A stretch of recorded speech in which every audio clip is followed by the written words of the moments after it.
Today, I'm not going to educate. I'm not going to clarify or try to build a logical case. I'm just going to rant.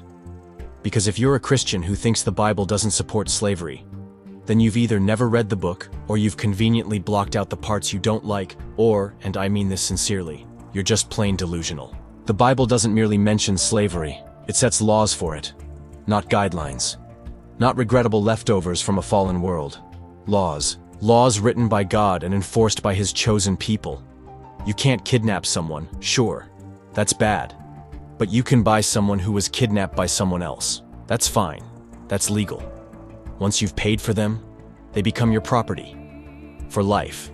And if you want to build up some generational wealth, go ahead and buy a female slave too. Now you've got a breeding pair. And when the kids come along, they're yours as well.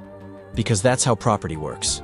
Oh, and if you're a father with a daughter you don't want, no problem, sell her. She doesn't get a say. If she pleases her new owner, he can keep her. If she doesn't, too bad. The money's already been exchanged. And every time someone calls this out, Christians rush to say, well, that was just the culture at the time. Oh really? Because last I checked, God doesn't give a shit about culture when it's something He doesn't like. He drowned the whole planet in a flood. He scattered languages at Babel. He nuked Sodom and Gomorrah. You're telling me the all-powerful culture-smashing God suddenly becomes shy when it comes to slavery? He can part the seas, but can't part with forced labor? And then we get to the conquest of Canaan, where the Israelites were told to kill every man and take the women and young girls for themselves. These weren't just war trophies. These were sex slaves. Don't dress it up. Don't sanitize it. The Bible certainly doesn't. But again, the apologists cry, they were prisoners of war. What were they supposed to do, kill them? And honestly, maybe they should have. I'd rather die free than live in chains. But hey, maybe that's just me. After all, Christians love calling themselves slaves of Christ, so maybe they're just more comfortable with that word than they should be. And no, Jesus doesn't fix it. He tells slaves to obey their masters, even the cruel ones.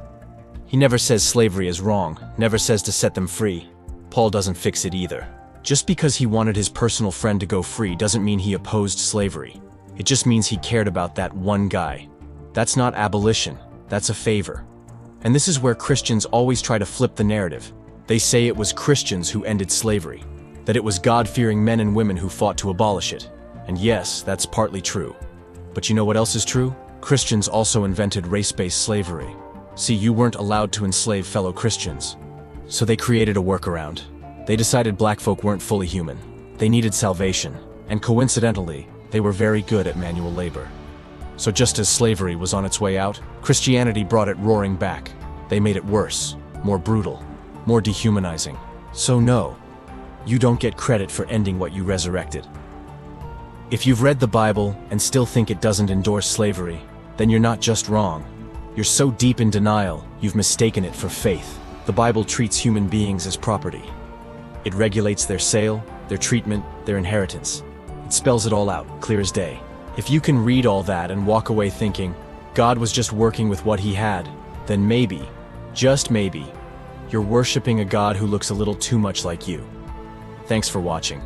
See you next time.